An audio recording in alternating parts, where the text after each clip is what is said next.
Okay, well, thank you very much for the introduction. And yes, today you're at Challenges and Opportunities, GenAI and Open Educational Resources. My name is Erin Fields. I am the Open Education and Scholarly Communications Librarian at the University of British Columbia, Vancouver campus. And Will, would you like to introduce yourself? Sure. Hi, everybody. Thanks for having us here today. My name is Will Engle. I'm a strategist for open education initiatives at UBC's Center for Teaching, Learning, and Technology. Great, thank you. So apologies, I do still have a cough. I'm getting over a cold that's now lasting 3 weeks. So forgive me if I have to pause and cough a bit. Before we begin, I just wanted to acknowledge that this session is adapted from some work that Will does with our colleague Lucas Wright on GenAI and open educational resources in teaching and learning. All right, so before we get started, I'd like to acknowledge that UBC Vancouver, which is where Will and I work, is located on the traditional, ancestral, and unceded territory of the Musqueam people. And as we're online today, you might be coming from other territories, so do feel free to share those in the chat.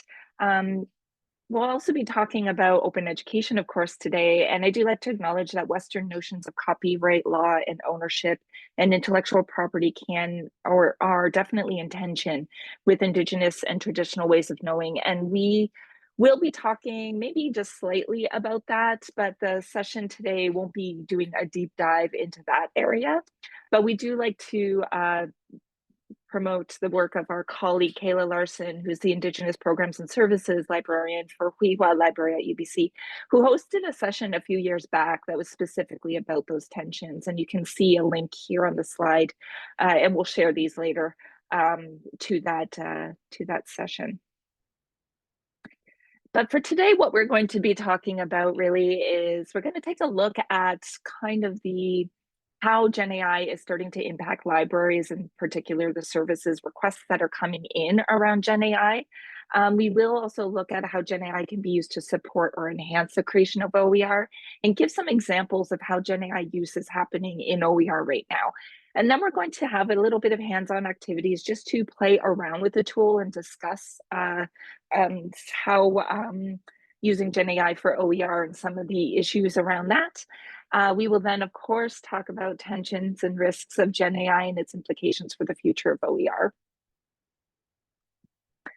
So let's talk about the library and GenAI. With the introduction of GenAI, the questions coming to the library have just exploded. And I would assume that this is the case across all institutions. But with the University of British Columbia, there has been a full experimentation and adoption of GenAI into teaching and learning. So funding calls for teaching and learning have included special calls for GenAI experimentation and implementation in programs and courses. And this has increased the need for policy and guidelines and professional development. But unfortunately, as this is really a relatively new innovation for academic institutions, and legislation in Canada has as yet to really deal with the concerns of GenAI, the need for certainty in an uncertain environment is really impacting our services. So with this, we are seeing a great deal of research papers and white papers that are addressing the future of GenAI with libraries. So good examples with Carl, they have written a white paper that's on generative artificial intelligence, and it's a primer. And basically, there is a recognition that GenAI tools will have an impact, and the range of technologies, their uses, and relative risks and benefits mean that we need to do sort of case-by-case basis look at all of these tools. But there's also a recognition that the integration of GenAI in the library will be challenging, slow-paced, and resource-intensive.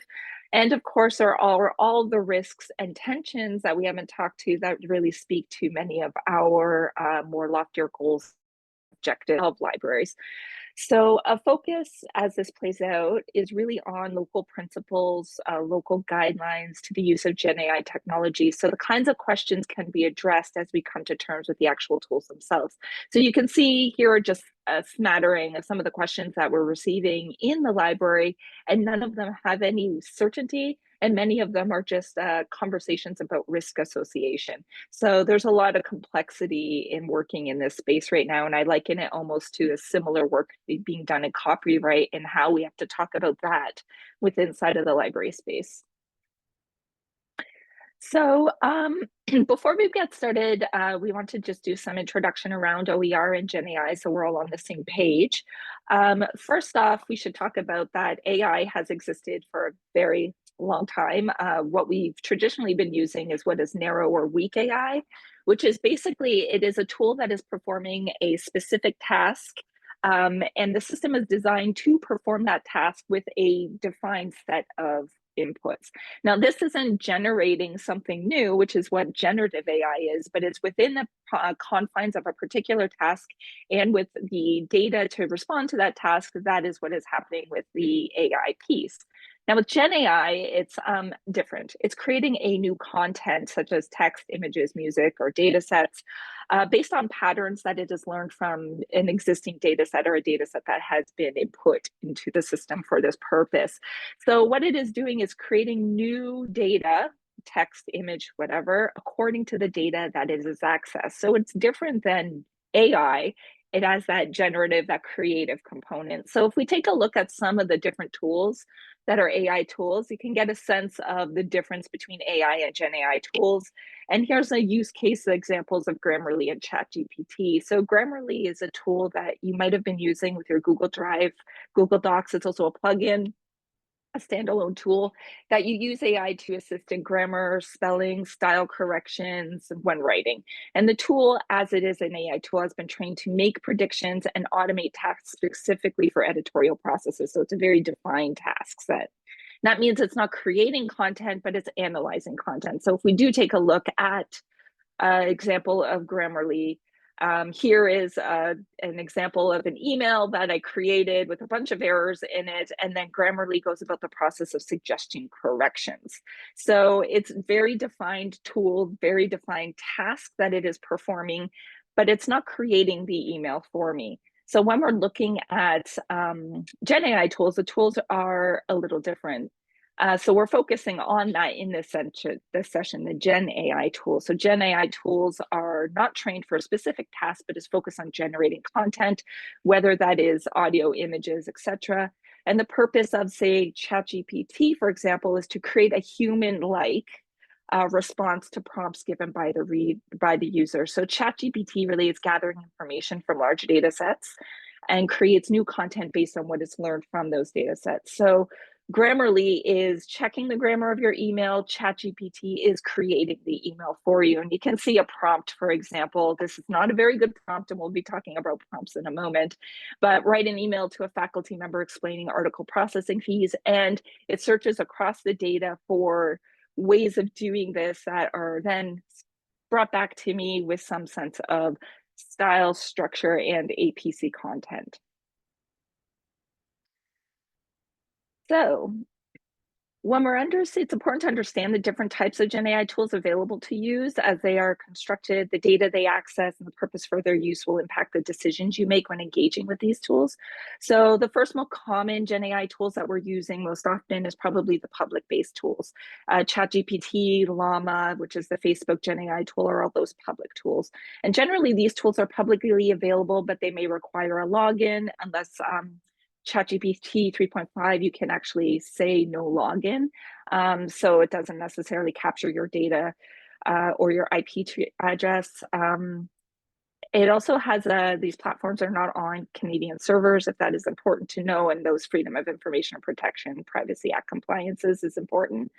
But you may be concerned, what is important to know here is that there is a great deal of data that is being used. We're not certain of that data, but that this is publicly available. There are privacy concerns, there are risk concerns, but we'll be talking about that later. There is also bespoke Gen AI tools. I call them bespoke, but they're not really bespoke, but they're tools that are created within a trusted environment, which can support institutional compliance and academic institutional policies. And they're really prioritizing security and takes a larger role in accountability for infringement An example of this, at least in the UBC environment, is Copilot, which requires a UBC login. It is considered low risk as it has gone through privacy compliance. The prompt responses are not held in a cache and are not used for AI model training, so they're not using the data input or data created to train Copilot. Copilot also assumes copyright compliance risks, which again, we'll talk a little bit about later. And there's some functionality to reduce infringement possibilities, including citations being added to the data where they've pulled it from. So it's a vast environment of different types of tools and the ways that they function. So I just wanted to point out that we do have a worksheet that we're going to be engaging with a little later, and we're going to be playing with some of these tools, prompting them to create OER content. So this worksheet, I'll show it again in just a little bit, but feel free to open it as this is a place that we're going to be engaging in. We are not using the whole worksheet. There's only 2 activities we'll be focusing on today, but I wanted to give the full sheet as there's a lot of work there that can be adapted and reused for your own purposes maybe later, as well as some references that might be useful. So I'm now going to pass it off to Will, who's going to speak to GenAI and OER. Thanks. And before I dig into just some of the definitions around OER, I do want to just throw this article out there. This is an article from last summer, and I have no doubt that the actual number is a magnitude higher. So beginning last year, we started seeing textbook publishers and traditional sort of academic learning material publishers announcing that they had been incorporating Gen AI into their materials that students are being assigned.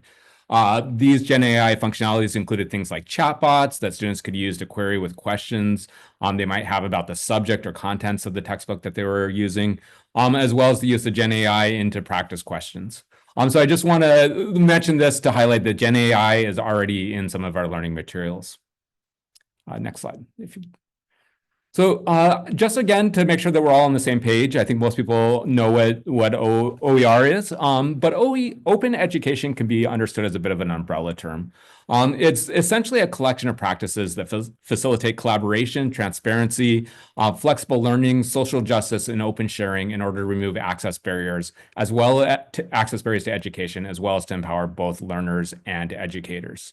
OER, the use of open educational resources, is one of these practices, and they're an important aspect of open ed. So OER are any sort of teaching and learning resource. They can be full courses, modules, streaming videos, textbooks, problem sets, quizzes that are licensed to be free of cost and free of access barriers. And so these licenses are sort of a legal permission for open use that's granted through something called an open copyright license, most commonly a Creative Commons license, which allows anybody to freely use, adapt, or share the resource anytime or anywhere, and really for any purpose.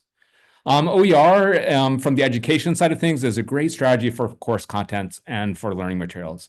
It can be, you can adapt it by using a course, which saves time and money. Online versions are free for students and instructors. You can download and save offline versions in multiple formats often, and that's really fantastic for accessibility purposes. There's no access codes needed. There's no expiration date. And because of that open copyright license, there's no need to gain permission to pay to use or pay to use, copy, or distribute those resources amongst an unlimited number of people.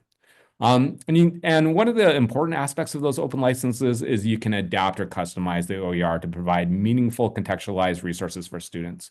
This means you can modify it to meet your teaching goals, your learning outcomes, student needs. You can translate it, you can change the format it. You can make it more reflective of the diversity of experience of backgrounds of the students that are in one's class. Next slide, if you don't. So, I'll turn it back to you. No worries. So before we dig into showing some examples of using for creating OER and adapting, we want to show some examples of how currently people are using GenAI in the creation of their open educational resources.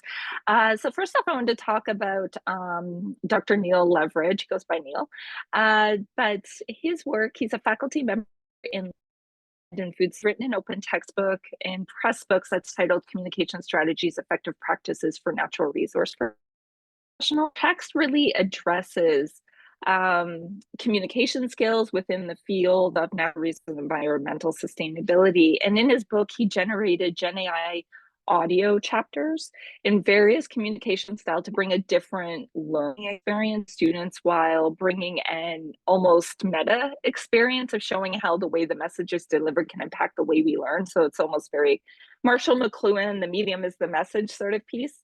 So what he has done here, you'll notice that there's the normal boring, which is just somebody reading the text as it is. There's the fairy tale style, documentary, and serenity.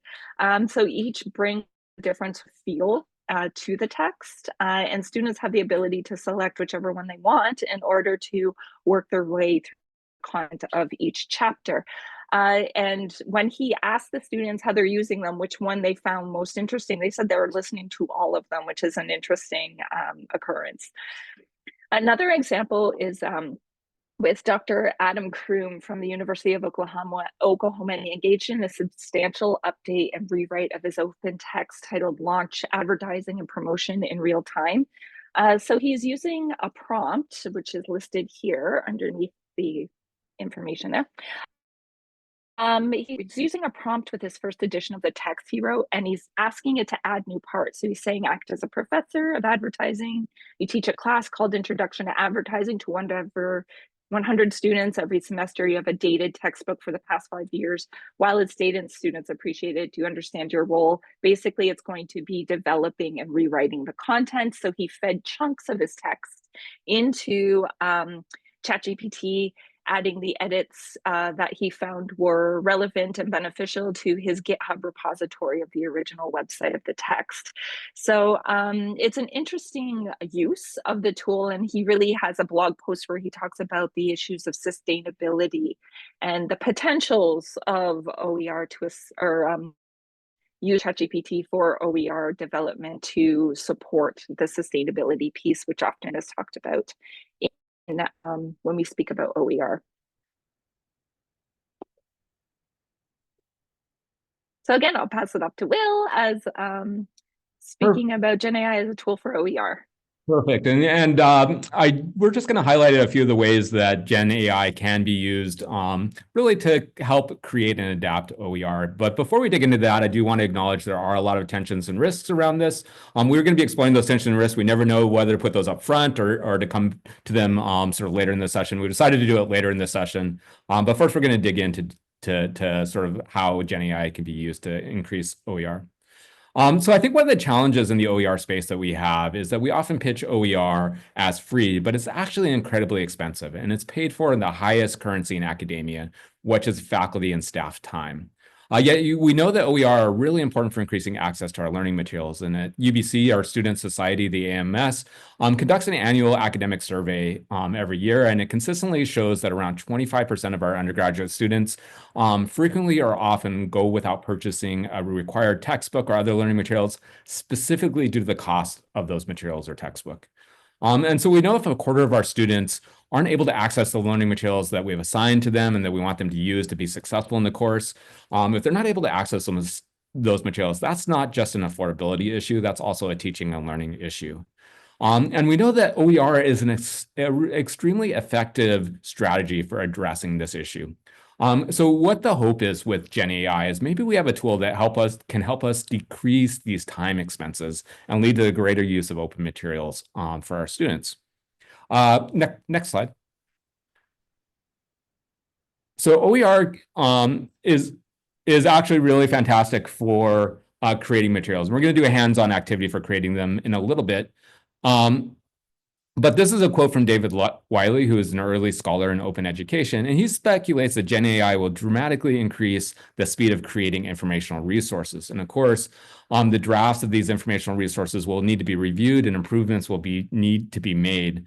But I think what's going to happen, or what I think Wiley is speculating, is that AI may shift us into a time where OER creation is really easy, and there may be less emphasis on searching and writing stuff from scratch, and more emphasis on generating and evaluating the outputs of GenAI tools as we do that. Next slide. So GenAI works on large language models, and because of that, they're really good with dealing with language. And I think adapting OER is an area where GenAI really shines. Being able to adapt your OER to your context is really one of the key benefits. And it's a really fantastic and easy sort of thing to do. And I'm going to take over screen sharing for a second and share my screen if that's okay.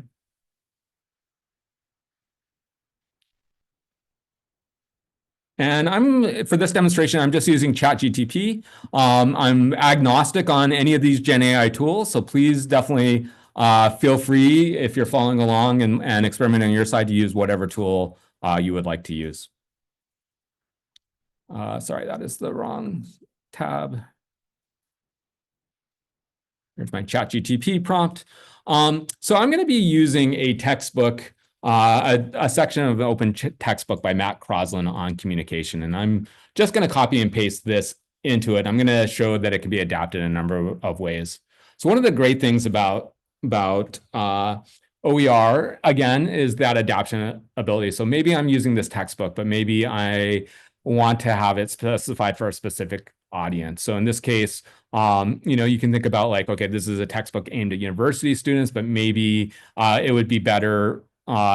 Maybe I want to use it for a grade 12 class, or maybe I'm an instructor and I'm using it for ESL or English language learning students.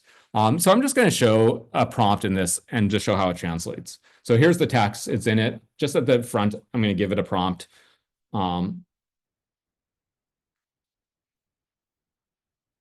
And I'm going to ask it to act as a university professor who works with international students and adapt the following open textbook chapter for English language learning or ESL students.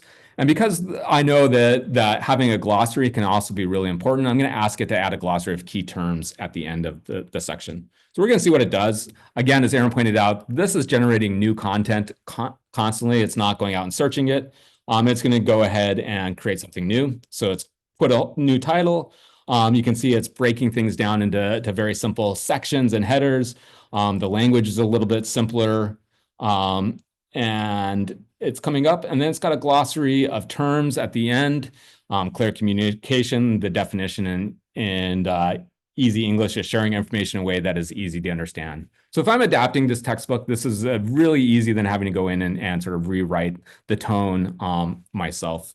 Another area where GenAI can be particularly useful is languages. So it's actually pretty good at translating into most common languages. So I'm just going to ask it to adapt the following work that it did into Persian and to see what it does. I'll just note, I would be typing this, but I have an injured hand, so I'm not able to necessarily type on the fly. But here we can see it's going into Persian language. It's doing the sort of same section headings as we can. I don't actually read or speak Persian, so I can't verify the accuracy of what it's putting out there. And I think that's important to consider, and I'll come back to that point a little bit later on. And going into another area, so within OER, there's the idea of accessibility, and within sort of all teaching and learning materials, accessibility is a good practice. Materials in OER that aren't accessible for all learners are generally not considered open for all learners. One of the great things that GenAI can do is it's getting better, and there are still issues with it, of creating alternative text for images. And this often is a thing that requires a lot of work, particularly if you're publishing an open textbook and want to make sure your materials are accessible. I'm going to start a new prompt. Oftentimes I find it's useful to start new prompts when I'm sort of switching different areas. And I'm going to ask it to add a alternative text for an image. So I'm going to just ask it to add alternative text for an image. I'm going to upload an image, an alt text example image. And I'm going to go ahead and see what it does. So if you can see this image, it's a little bit small. I can see if I can zoom in. And the alt text it generates is a black and white photo of a split agricultural field showing a comparison between two soil treatments. On the left, a sign reads, "Starved by lack of plant food," and the soil appears barren with sparse plant growth. On the right, a sign reads nourished on phosphate and lime with the visible, healthier, and denser vegetation. A person is crouched in the middle of the field examining the crops. Trees line the background under a cloudy sky. So this is sort of an example of this is depending on the information you're conveying with this image, this may be okay alt text. Like I would say maybe it's not important to convey that there's trees in the background under a cloudy sky because that's sort of irrelevant to the information of what I'm trying to show, that that plant food leads to greater outcomes than non-plant food. But oftentimes having some alt text that you can modify is easier than sort of generating alt text on the fly. So that's another way that OER, that GenAI can help with OER creation. So another area where OER is really good is another important aspect about OER is the idea of remixing. And this means that you can take multiple sources of open educational content, sort of pick and choose areas of it and combine it to create something new. So I'm going to show an example of a remix. I'm going to start another chapter. Again, I'm going to go back and add this clear communication chapter section into the tool. And this time I want to more contextualize it for UBC. And so this is a little bit more of an adaptation than just a straight up remix. So I'm going to ask the GenAI tool to act as a learning designer and combine this with some examples from UBC's open courses or MOOCs, and ask it to link to it so we can actually see where that information is coming from. Let's see what it does. Searching the web, it says.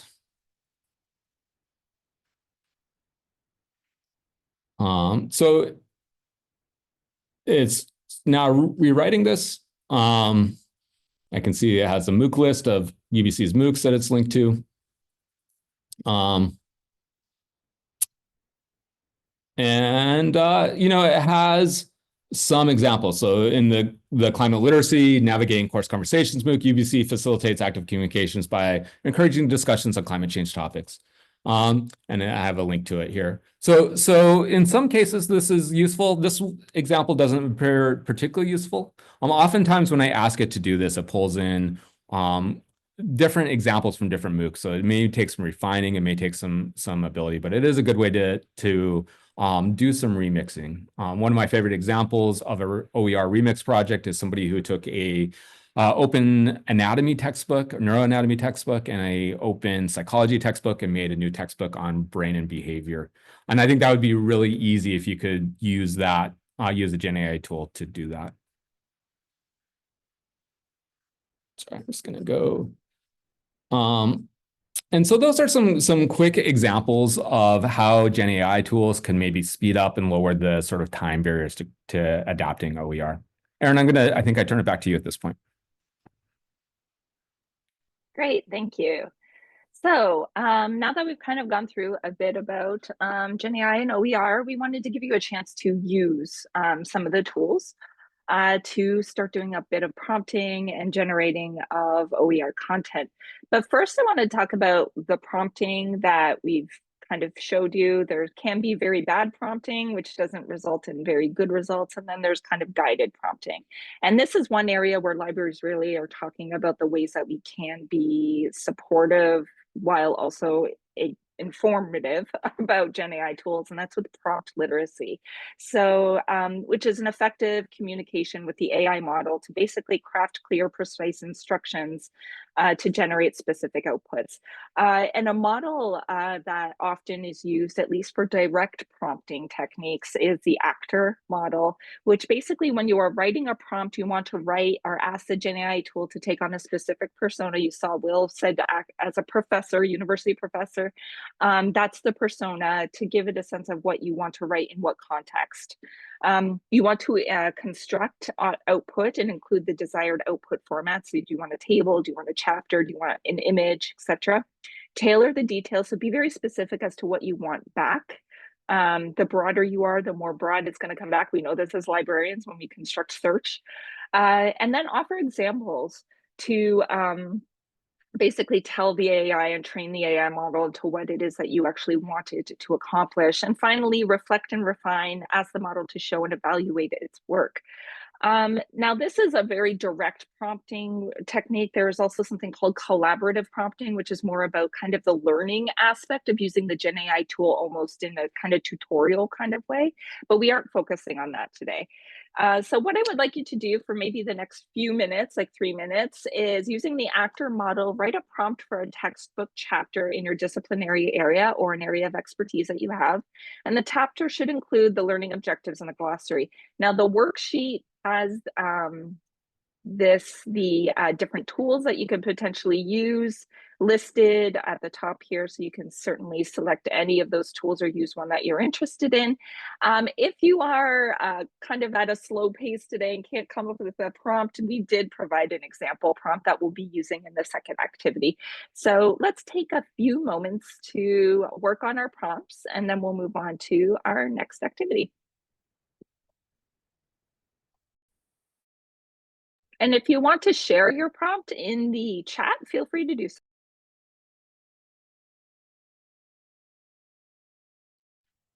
I also noticed that Annie Johnson, you asked if we'll put to the open textbooks that we mentioned where they use GenAI, so the Crewman leverage example, absolutely. And we're going to share these slides so you will have every link that we have in our content.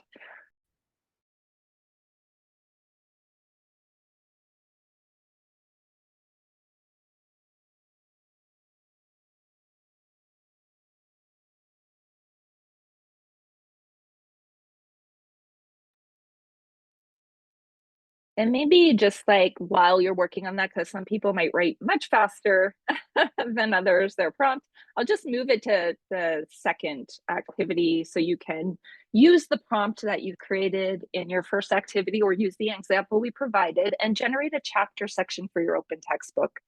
Have it include those learning objectives and a glossary of terms at the end. And then we'll have a discussion about what worked, what didn't, what's missing, and some of the challenges that you faced when using that tool.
So just to check in, and if you want to do a thumbs up, if you already have done a prompt, that would be great. I'd happy to move on while people are playing with the tool. And if you've already input it into the GPT or whatever tool you're using to generate your textbook, if you've your text chapter, if you've done that, do a thumbs up.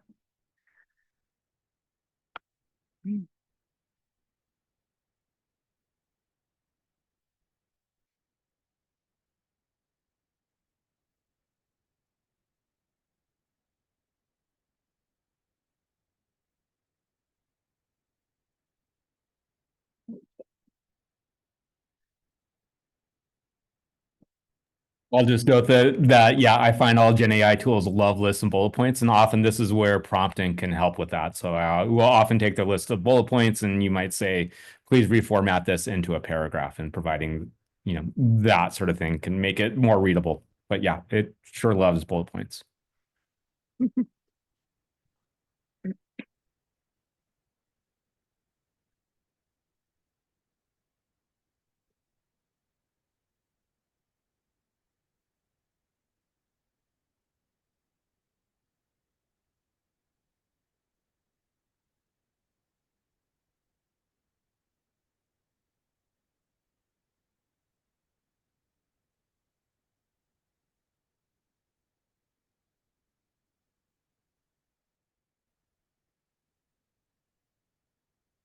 So just for time, I'm going to usually the session is done in an hour and a half, so you can imagine there's a lot of information to push in or to try to convey here. So we can give you a few more minutes and then we'll move on. And if you weren't able to get to a prompt, feel free to use the one we generated just so you have something to kind of look at and think about.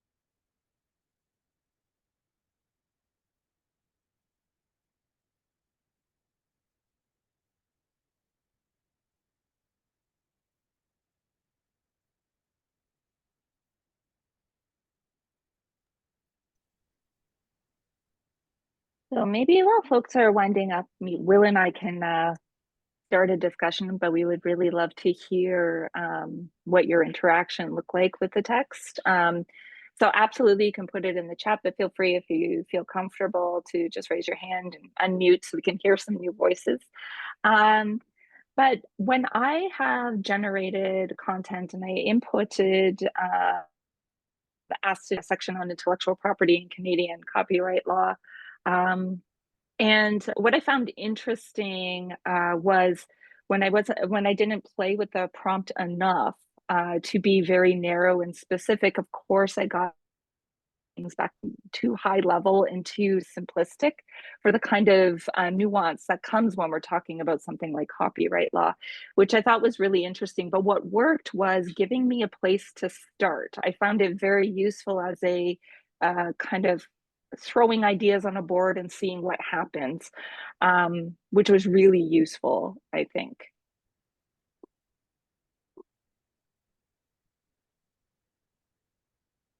So I noticed people talking about the Oxford comma issue. Certainly a problem.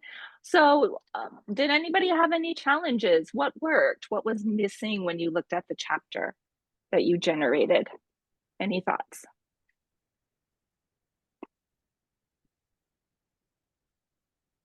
Nothing.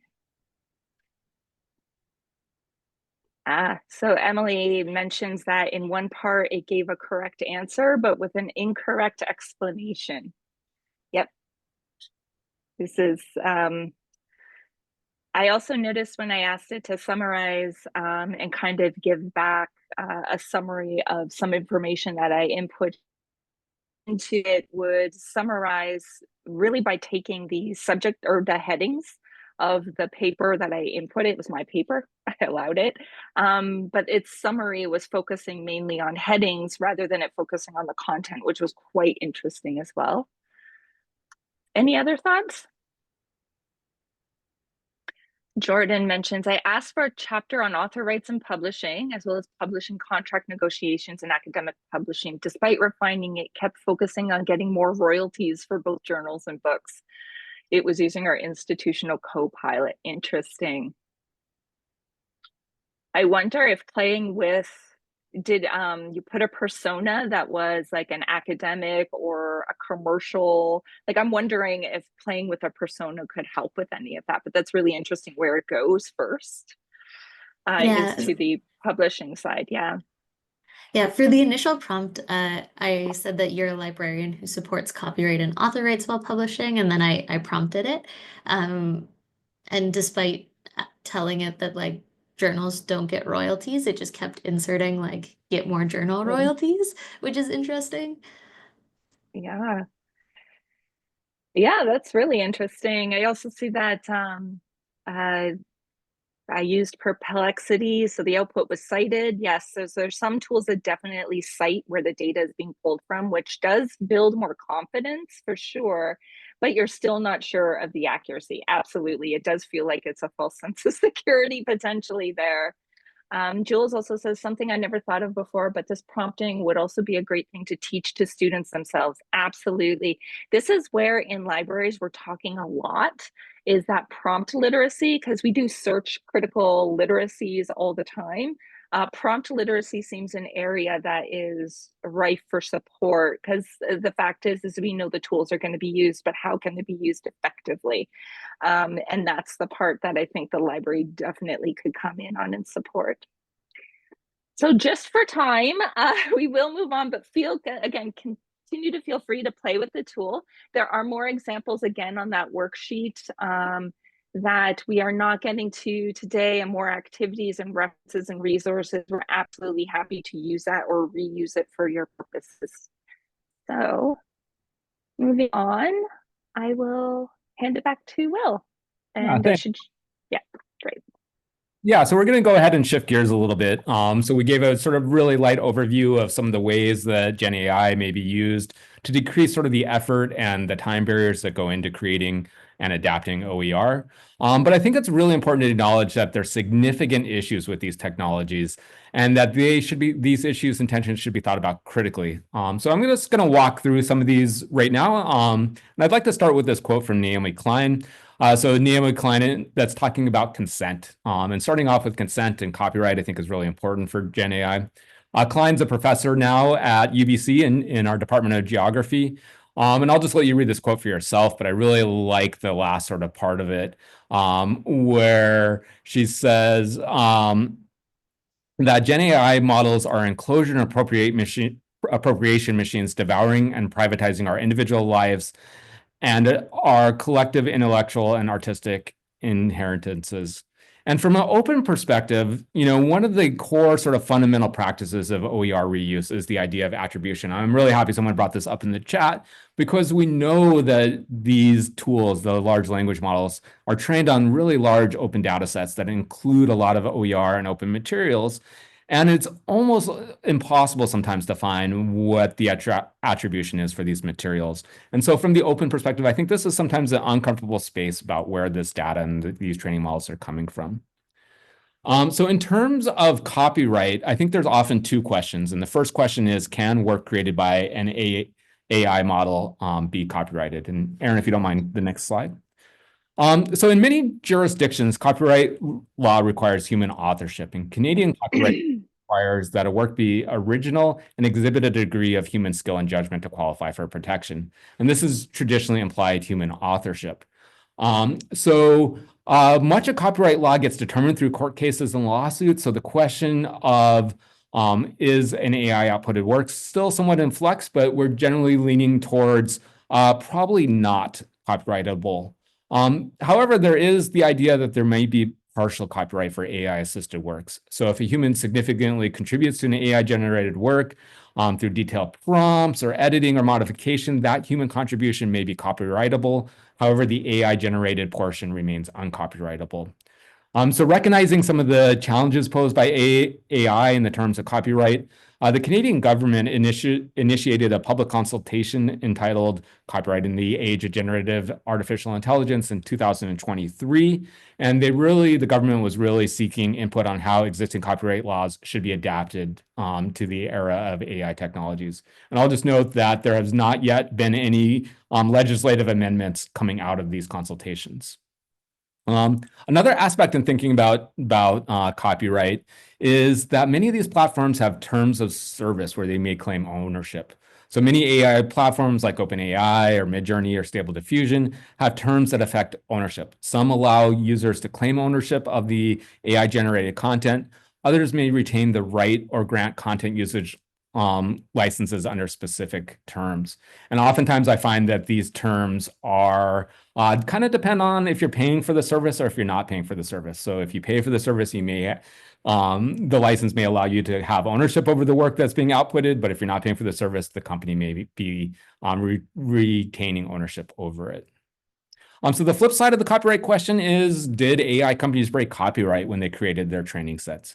And ethically, I think the situation is a little bit more complex, and I think copyright might be a limited lens for looking at the use of GenAI in OER. And just, this is an example I like to highlight. So this comes from a white paper, AI Commons by Alex Tarkowski and Susanna Warsaw of the Open Future Foundation. And in that white paper, they basically state there's two basic approaches to creating AI data sets. So one approach creates the data set by scraping the raw internet and relying on copyright exceptions like fair dealing or transformative use in the United States to make sort of the argument that their use is fair. And that's where a lot of the court cases and the legal challenges are happening. But the other strategy is to use a pool of openly licensed works or OER to ensure that they are complying with the copyright licenses. So this is a picture of the Megaface project.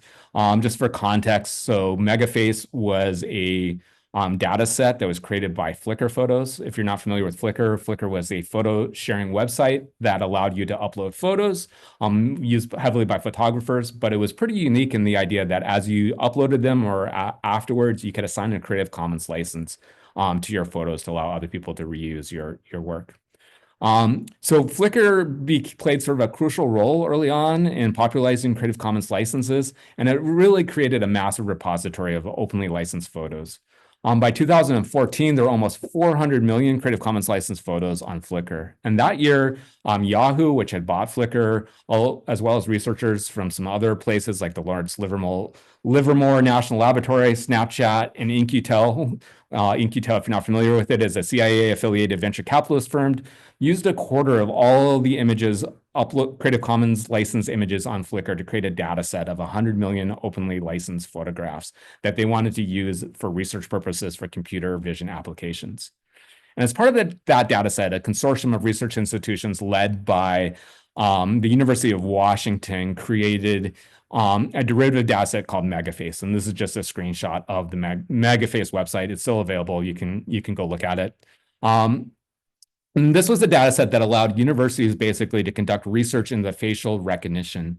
And this data set included 3 million Creative Commons licensed photographs. Between this and the YFCC 100 mil data set and the Megaface data set, these are probably one of the most significant examples of openly licensed content reuse. And both reuses is still seen as complying with the terms of the Creative Commons licenses. For subjects, so I think the question is, for subjects of these photos that are part of these data sets, the issue is not really whether the photos were copyrighted or if the people who had taken the photos and created these data sets out of them complied with the terms of the Creative Commons licenses, but the fact that this kind of use was not really imagined or expected by them. And it's often seen as inviting their privacy or their agency. So there's examples where people uploaded pictures of their kids' birthday parties, and those pictures are now part of these facial recognition training software. So as Tarkowski and Warsaw note in their white paper, voluntary consent to participate in research and the right to withdraw at any time are the gold standard for guiding ethical principles regarding research with humans. And much of AI and GenAI data sets are created and have their grounding in research institutions. And they ask, does these ethical principles apply to AI training data sets? So next slide. So the idea of copyright not really being the end-all be-all in terms of the reuse of open is definitely something new. And we're seeing the idea of, should we be moving from open to being open and responsible? As Tarkowski notes, the paradox of open is both a challenge to and an enabler of concentrations of powers. For example, during the land acknowledgement of the session, we noted that open can sometimes be in tension with indigenous and traditional ways of knowing. And this tension exists because open is primarily based on copyright and intellectual property law and can be extractive of community knowledge and community norms. Daniel Heath Justice is a professor at UBC's Department of First Nations and Indigenous Studies, and he describes the core of the issue this way. So he says, quote, knowledge is never about individuals. It is about community. It is about genealogies. It is about history. Community has to be at the heart of our understanding of knowledge production and knowledge dissemination. We have to think very much about relationships of power and how power impacts knowledge production, knowledge maintenance, and knowledge dissemination. Who decides what knowledge should be shared, to what end, and why? And I'm sort of heartened that there are some examples of people moving beyond thinking just about open and copyright to thinking about open and responsible. And we have different examples of those. There's the traditional knowledge licenses. So these are licenses that identify and clarify community-specific rules and responsibilities regarding access and future use of traditional or indigenous knowledge. For example, those licenses often can outline traditional protocols associated with access to this material, and invite viewers of the material to respect community protocols. In the AI terms, we're seeing the uptake of rail licenses. So rail licenses are responsible AI licenses. Much of GenAI is based on open source materials, including code, data sets, and algorithms. And so the rail licenses allow developers to restrict the use of their algorithms or their code or their data sets in order to prevent irresponsible or harmful applications. So these licenses include behavioral use clauses that go beyond copyright to restrict uses that violate, harm, exploit minors, disseminate false information, impersonate others, engage in discrimination, and much more. Next slide. So another issue is the idea of veracity and accuracy in the use of these tools. I think there's the idea that GenAI tools are roughly like 80% accurate, but 100% confident. And as an OER author, you're ultimately accountable for the content that you share in your OER. And I think it's really important that you must manually verify that content. So I did that example of translating the book chapter into Persian. As a non-Persian speaker, I would never share that because I can't verify that it is actually accurate and has that veracity. If you're not an expert in this field, it may be unsafe to be using some of these tools if you can't verify the accuracy of it. Next slide. So another example or another tension or issue with the use of GenAI is the idea of bias. So as these technologies are getting greater uptake, there's more and more studies that are coming out on them and realizing that there's biases in their outputs. And this isn't surprising because there's often biases in the training sets that get added to them. Using and creating these using GenAI tools to create OER is really important to pay attention to the sort of bias behind them. So this quote is from a study from Vassal et al., where they found that generative AI models can produce content that negatively impacts the psychosocial well-being of users, particularly those from marginalized groups. And in particular, they found that the tools generate bias and stereotypical narratives for certain groups. But even importantly, it also just erases certain groups from their outputs. So when we're looking at using these technologies, I think it's important that we bring a lot of what's being called evaluative judgments to these spaces, so we can evaluate how their biases are integrated into them. Next slide. Oh, and so this is a prompt I like to do. I asked GenAI to basically create a portrait of a typical Canadian family. And you can see, we're often in the woods. We're often wearing coats. We have some sort of weirdly traditional sort of outputs. We're often Caucasian. GenAI, the tools are getting a little better when you ask to generate images like this. They now will prompt you for a little bit more information rather than just creating something. But yeah, this was the original outputs of their training data. Another tension is the idea of privacy, and GenAI reminds me somewhat of the early days of the internet, where we're just really comfortable with putting lots and lots of information about ourselves online and not really thinking about the downstream implications of that. This is just a screenshot. I don't know if people know about the poem hack. This is from a couple years ago, but researchers at Google basically found this sort of issue with ChatGPT where they asked it to repeat the word poem forever. So instead of repeating the poem forever, it would start repeating it, but then it would start breaking out training data from their data set, including personal information such as phone numbers and emails and contacts. And we know what this taught us is that the information we're putting into ChatGPT and other tools is being added to their training sets but also that these tools can be leaky and we don't know what will happen in the future.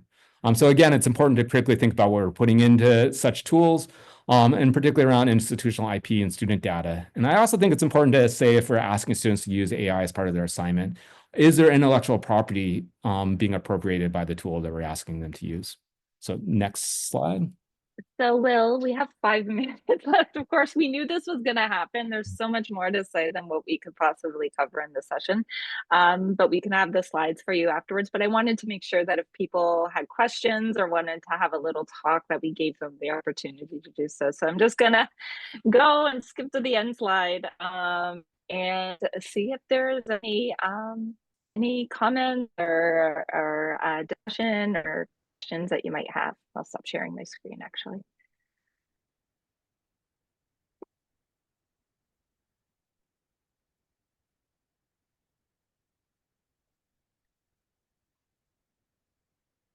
Oh, thank you, Justin. I'm glad the session was useful for you. It's kind of funny. It's like whenever we do these sessions, it's almost like you have to do like a whole series of them because there's like so much involved right now. And then we didn't even speak about the research and publishing side of GenAI, which is a whole another area to consider.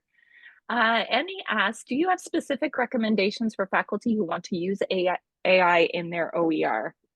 Yeah, so I would say generally there's most institutions are putting out guidelines and recommendations for their own faculty. One of the resources I use, which is linked to in our slides, is from BC Campus, and they have some recommendations around being cautious. It really comes down to being cautious with your use of AI generated content, reviewing and verifying your AI generated content for both bias but also accuracy.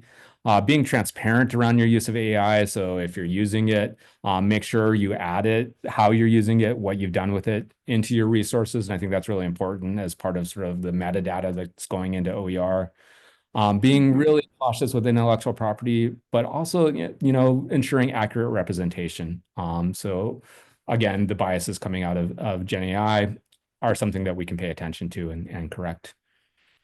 Yeah, it's particularly interesting because in Canada, there's some white papers that talk about OER and using fair dealing as a way of creating OER that seems quite positive in the white papers, but in terms of action, we haven't hit that moment yet. So I think that because the licensing piece still looms large over even just fair dealing use in OER, people are very cautious about using GenAI in terms of their OER, like the fear that since legislation hasn't come down yet, there's a lot of, well, am I going to create something and then immediately have to remove it? So we do a lot around attribution, directly understanding where the GenAI pieces have been imported into your work to then ensure that you feel confident if you have to basically deconstruct it later for any reason, that you know where the pieces sort of came from. It's a big workflow, quite honestly. Oh, yes. So I'll share the slide deck into the chat right now. That's not a problem. Will, would you mind looking if there's any other questions while I So do that? scaffolding this into multiple smaller sessions, absolutely. You can often talk about the industry's intentions. I do find it's usually useful to have a little bit of grounding in the potential too, as well. Probably not enough time, but how would you frame a concern that AI will provide what is already known for an author who's eager to use AI, but not concerned about there being anything particularly new concepts? Yeah, I mean, I think that is an issue. AI is not going to lead to increased creativity or increased areas of sort of knowledge production.